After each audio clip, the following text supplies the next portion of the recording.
What I want to share with you in this video is what is actually really happening in the property market.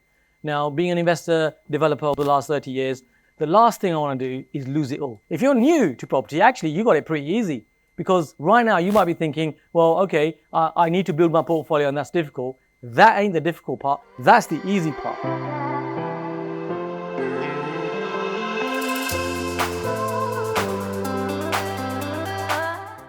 So let me start with the different types of stock.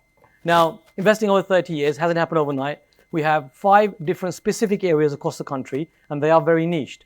And each of these areas are like completely different countries. Very important to remember. So here's my assessment in terms of how we see the next year playing out in terms of stock, areas, and what you should be doing. So let's start with buy-to-let.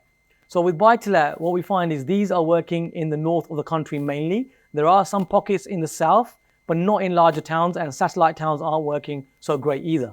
Now, how do we assess this? So we're looking for a gross yield of 7%.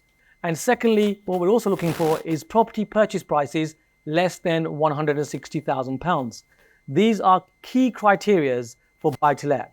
So if you can find areas where there's hotels actually being built, if you can find areas where the businesses, blue chip businesses like McDonald's and so on are appearing, or Lidl's are appearing, or these types of organizations, companies are appearing, they are much more focused on the C and D social group, which is ideal for buy-to-lets. This is working now in clusters of 4. So buy-to-lets, you will find you will not make money on every single buy-to-let. The mistake that many people make is they think that they're losing money on all of them. Because let's say in a small property, like I'm mentioning, it's a £100,000 property, let's say, like the properties that we buy. And in this £100,000 property, let's say you're making a net gain after all costs of £5,000 a year. Your £5,000 a year is going to be completely wiped out, like it has for me on some of our properties, where there's a roof problem. The boiler's gone. There's some damp that's come back in. So things like this, where you've got to rectify that property, the costs for maintenance, you will find it will wipe out the costs. And if you're building up your portfolio, what you'll find is it feels like you're losing money on every property. However, we do a lot of reporting on a quarterly basis, on a monthly basis. I'm now doing this on a weekly basis. I'm assessing our portfolios. Remember, our portfolio is in 3 digits. So that's just to say that we've got a lot of data. And what I've realized is this, and check this with your portfolio if you're building it or if you've already got it. You will find that in a cluster of 4 of your properties, 1 property will be breaking even. It won't make you any money. It shouldn't lose you any either, as long as you're doing it correctly to the rules that work for buy-to-let. You will find 1 breaks even. The other 3 will make a profit. The following year, it won't be the same property that requires the maintenance. I can guarantee you it will be another one. Yes? So you will break even on that one. However, the other 3 in that cluster of 4 will actually make you a profit. So what you can do is start thinking of buy-to-let in clusters of 4.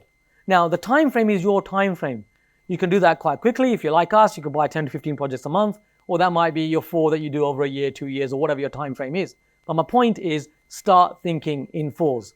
What this does is it builds in peace of mind in the current market that we've got to realize that you are making buy-to-let profitable.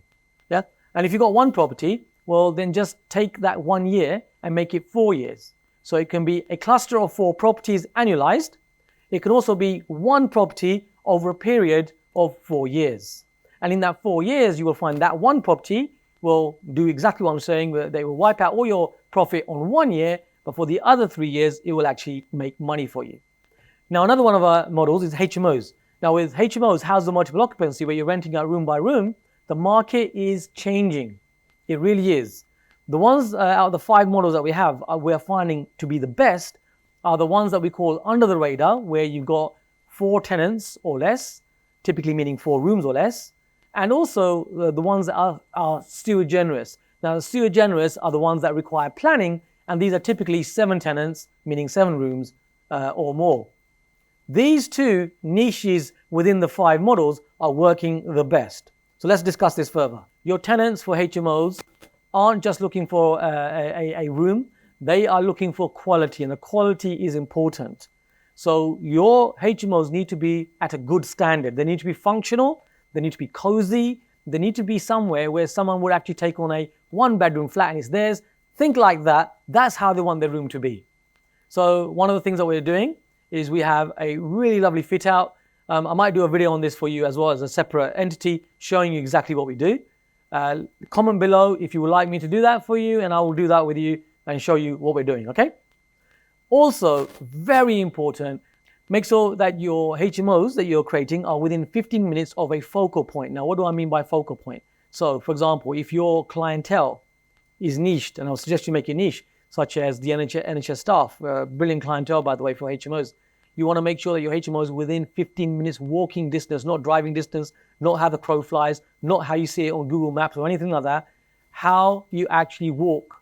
So you want to map that out on a walking distance basis, and 15 minutes is the remit. If your HMO is outside that 15 minutes, well, you might find that you're going to get a lot of voids with these HMOs. The market has changed. That's why I'm mentioning this. Also, what we're finding about HMOs is when it comes to valuations, the valuations are now stagnating. The valuers for lenders aren't upwardly valuing, even though might have a beautiful HMO. They will be quite conservative on the valuations. So why do I mention this? Well, in this market, with your HMOs, you want to really work out how much income you're going to be making from that and how long it's going to take for you to return the capital that you have already employed in that project. So you work out your time frame, 4 years, 5 years, 6 years, 7 years. How long is it going to take for that capital to come back to you that you've invested through the income that you put in? Because you're not going to get high valuations, if I'm making sense here to you.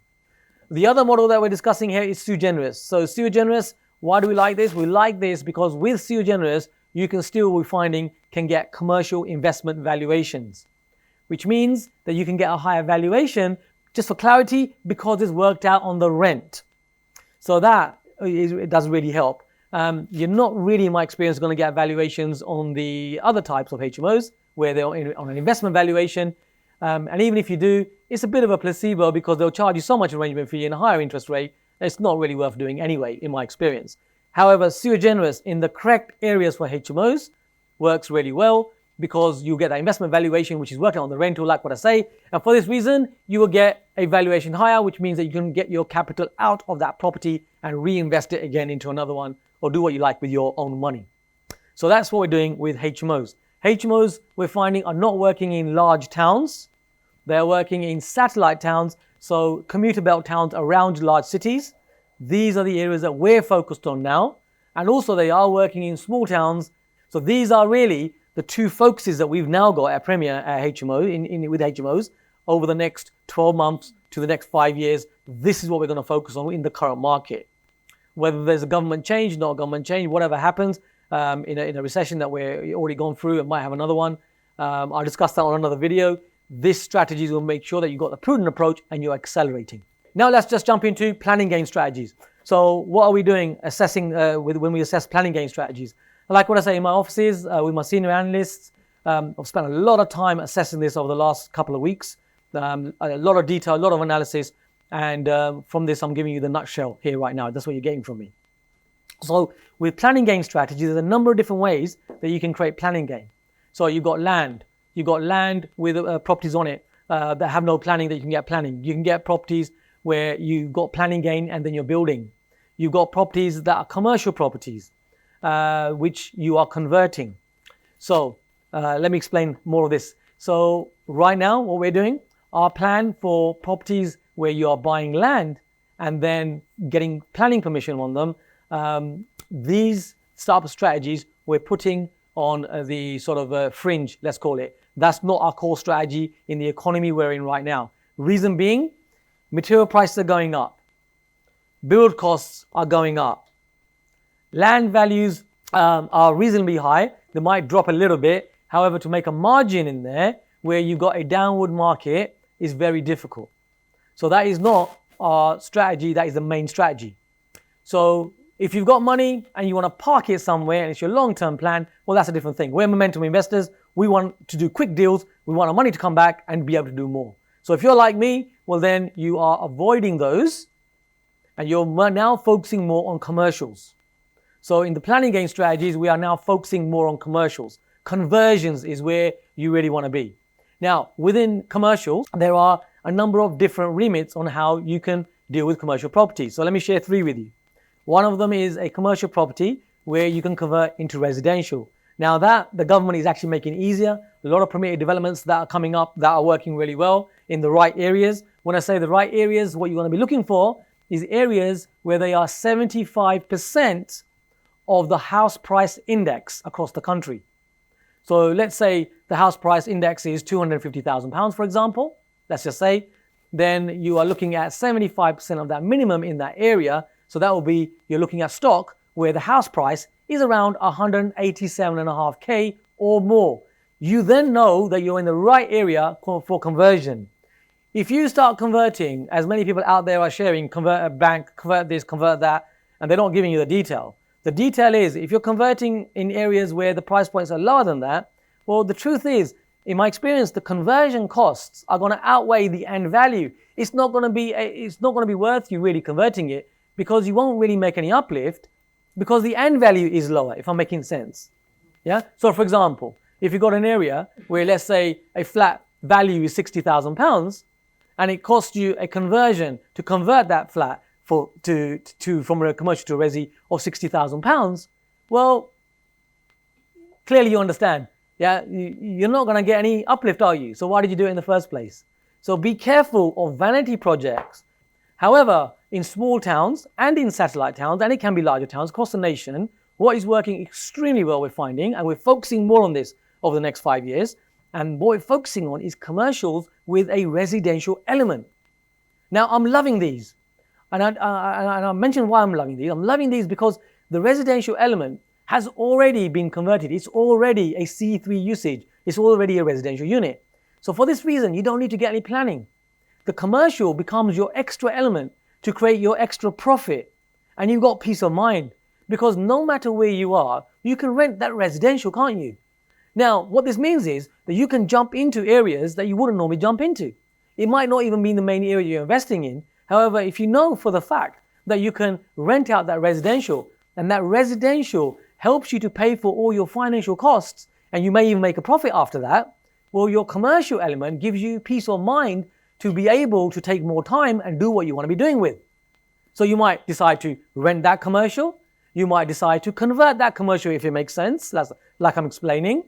Yeah, or you might just leave that commercial for a while and get planning gain in your own time because you know that you can cover all the costs and you can create some extra rental through that commercial. So in this way, what you're doing is you're building peace of mind, you're making sure that you can pay for your finances, and the stress test that we use, we make sure that for every deal that we're doing, that the residential element at least covers any finance costs that you're going to have on a monthly basis. In fact, we go one step further and we say it needs to be a minimum of 110% of what your actual finance cost is going to be on a monthly basis just for the residential element to actually make the deal worthwhile.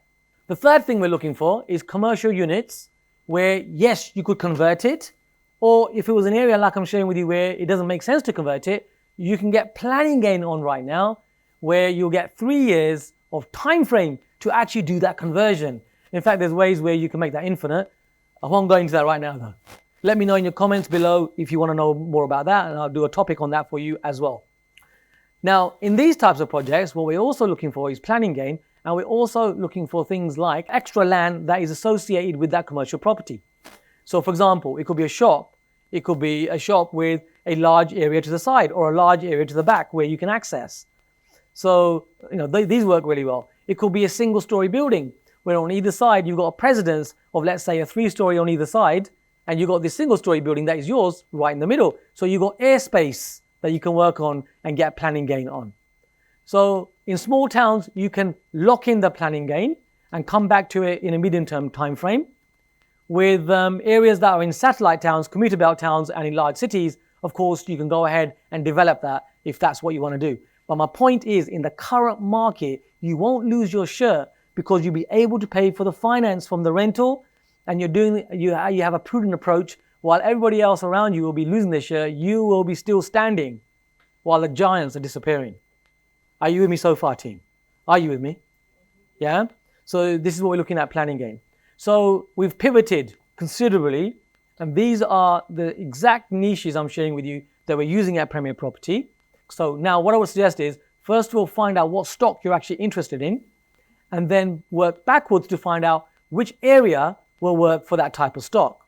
I hope you find this video useful. I'm doing lots of these types of videos for you, but do let me know. I only want to do these if these are useful. So please subscribe to our channel because you'll help the community, and also just click on that bell icon. And if you've got any comments, feel free to add in your comments because I'd love to hear your view as well.